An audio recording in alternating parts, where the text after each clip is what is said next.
אם כן, ביום ראשון הקרוב נתכנס בבית הכנסת שלנו ליל שושן פורים, בט"ו באדר, ונקרא את מגילת אסתר. השנה, אולי יותר מכל שנה אחרת הזכורה לי, החג גורם להמון רגשות מעורבים קשים. השאלה הפשוטה היא איך אפשר לשמוח, איך אפשר לחגוג במצב הזה שאנחנו נתונים בו, הפך משמחה. אנחנו במלחמה, בתמרון, איך שנקרא לזה, אבל חיילים שלנו נהרגו ונהרגים, וחטופים וחטופות שלנו שטרם חזרו, והעקורים בדרום ובצפון, ומי יודע מה יהיה, והרמדאן והמתח, וכאן בירושלים במיוחד הייתה עכשיו שאלה האם כן או לא תהיה עד לא ידע, ובסוף תהיה מעין עד לא ידע, רק לא יקראו לה עד לא ידע.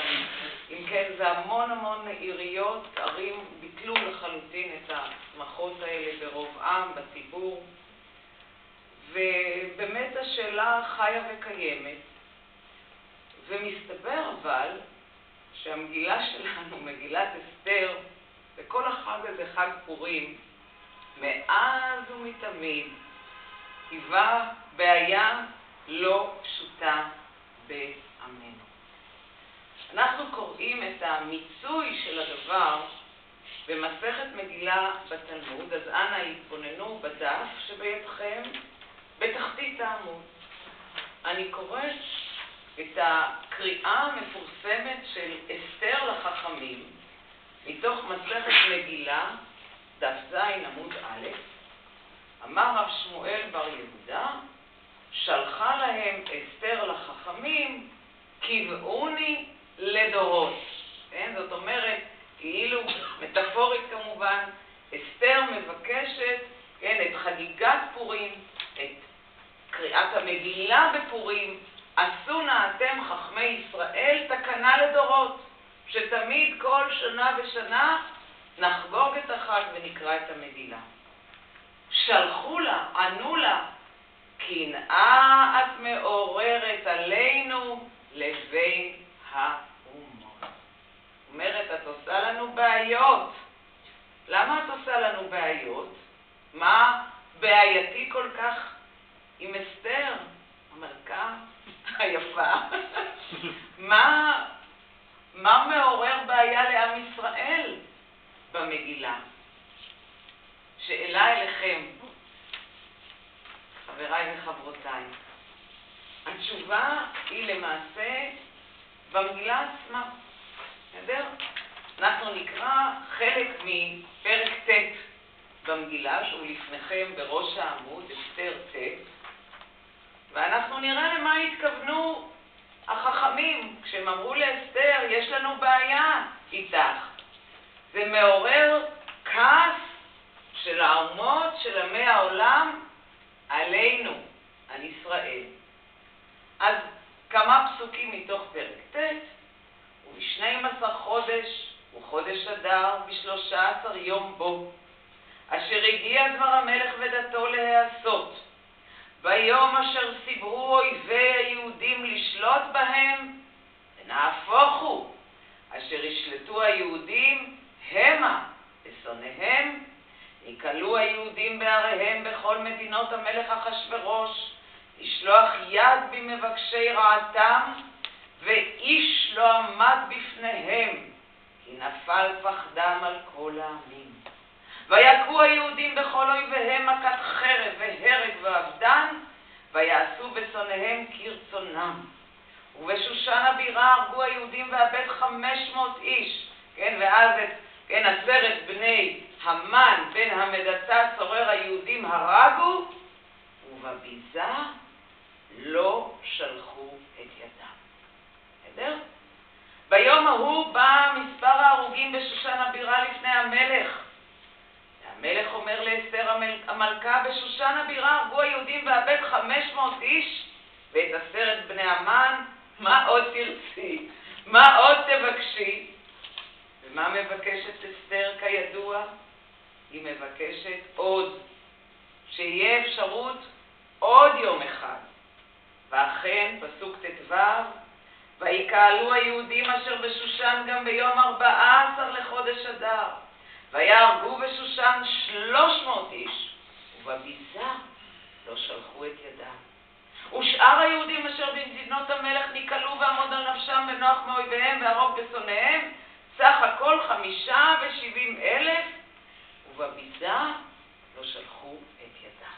כן, ומאז ועד היום, עד עצם ימינו אלה, הערים הפרזות ללא חומה, שהרגו ביום י"ג, נחים וחוגגים ביום י"ד באייר, הערים המוקפות חומה כשושן, כירושלים, שהיו להם 2 ימים לעמוד על נפשם, י"ג וי"ד באדר, חוגגים כמונו בירושלים, בט"ו באדר. אז מה ענתה אסתר לחכמים שאמרו לה, קנאה את מעוררת עלינו לבין האומות? הייתה לה תשובה ניצחת. הביטו נשוב בתחתית העמוד, שלחה להם, ענתה להם, כבר כתובה אני על דברי הימים למלכי מדי ופרס. זאת אומרת, זה כבר ידוע בעולם, כן? כל מה שקראנו עכשיו, כן? פרק ט' ומה עשו היהודים. אז זה לא דבר שהוא חדש וחידוש. איך אנחנו יודעים מה זה הספר הזה, ספר דברי הימים? בפרק י', הפרק האחרון במגילה, נאמר במפורש לפניכם, וישם המלך אחשוורוש מס על הארץ ויהיה הים, והנה, וכל מעשה תוקפו וגבורתו ופרשת גדולת מרדכי אשר גידלו המלך, הלא הם כתובים על ספר דברי הימים למלכי מדי ופרס. זאת אומרת, זה הטיעון של אסתר, ואנחנו יודעים אכן שההחלטה היא להכניס את המגילה הלכאורה חילונית, לכאורה לא אמונית, לכאורה פרועה מאוד לתנ"ך שלנו, לספר הספרים.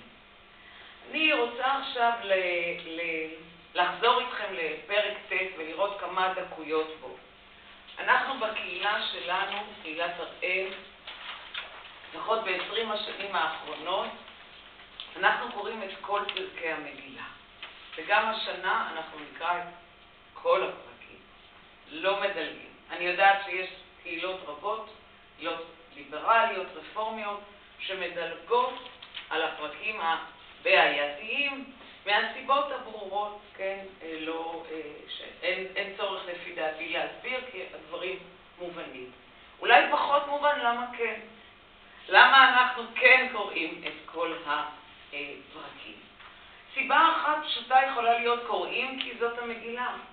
קוראים כי אלה הם המקורות, וקוראים כי עלינו להתמודד עם מה שיש לפנינו, ולהחליט איך אנחנו מתייחסים לדברים.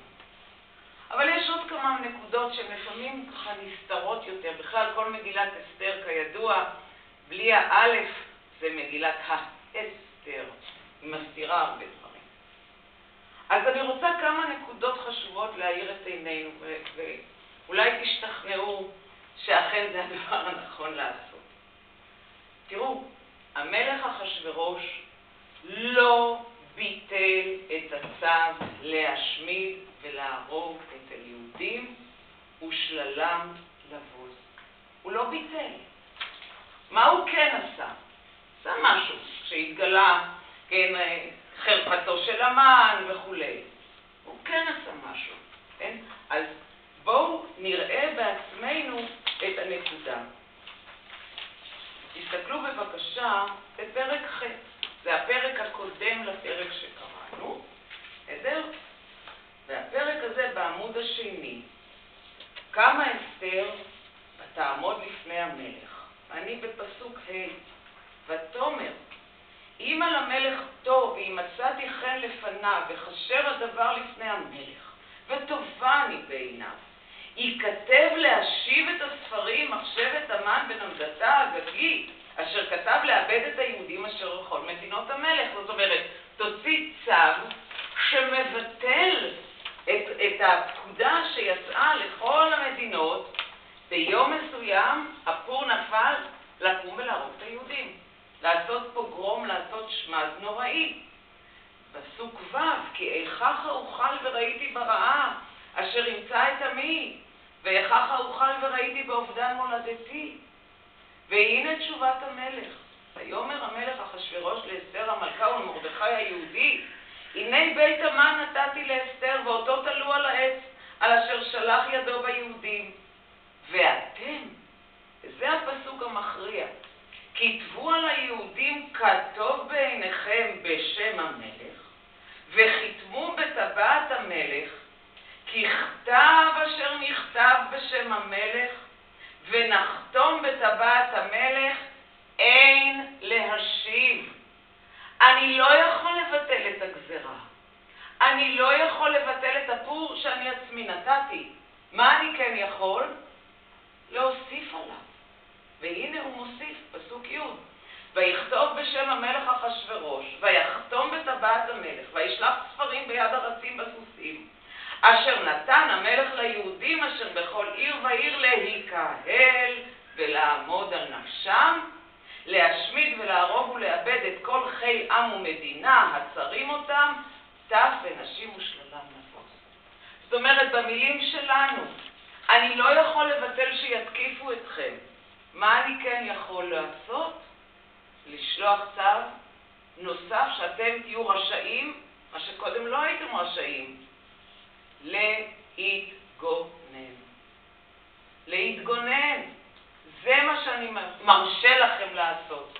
כי אם זה לא היה כן היינו, כן, כצאן לטבח ממש. לא. אתם יכולים, הוא אפילו אומר להם, טף ונשים ולבוז את השלל. ואז אנחנו חוזרים לפרק ט' שקראנו. ובאף מקום בפרק ט' לא נמצא שהיהודים הרגו טף ונשים. נאמר שונאיהם ונאמר אויביהם. אולי לרמוז לנו, בטף ובנשים לא נגענו. שמרנו על מוסריות. על מי כן? עמדנו על נפשנו, הקם להורגך, השכם להורגו, או בלשון המדויקת של מסכת סנהדרין ע"ב בבבלי, הבא להורגך, השכם להורגו. אבל לא טף ונשים, זה לא נאמר בפרק ט'. יכולנו לכאורה, היה כוח מידי אחשוורוש. דבר נוסף שמודגש בפרק ט', וכשאני מקבלת את הזכות לקרוא אותו בשנים מסוימות, אני מדגישה אותו מאוד, בביזה לא שלחו את ידם. 3 פעמים זה מופיע בפרק ט'. כן? עמדו, נקהלו, הרגו אכן את אויביהם שונאיהם, ובביזה לא שלחו את ידם. תספרו לא פחות מ3 פעמים. אם כן, לאור כל זה, ולאור העובדה שלמעשה, חברותיי וחבריי, לא הייתה לנו ברירה. אם מבינים מה באמת שם היה, איזו ברירה הייתה לנו?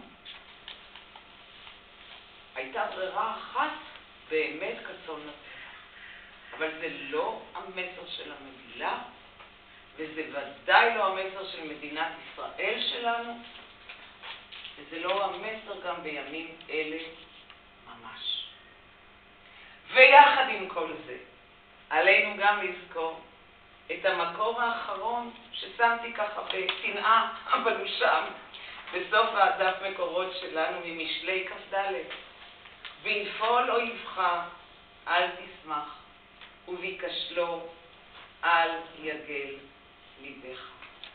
זאת אומרת, עם כל הרגשות הקשים שיש לנו כלפי אויבינו המרים ביותר, היהדות מלמדת אותנו שחובה ומצווה גם לשמור על נפשנו, דהיינו לא להפוך לאכזריים, ולחמול ולחמול ולחמול.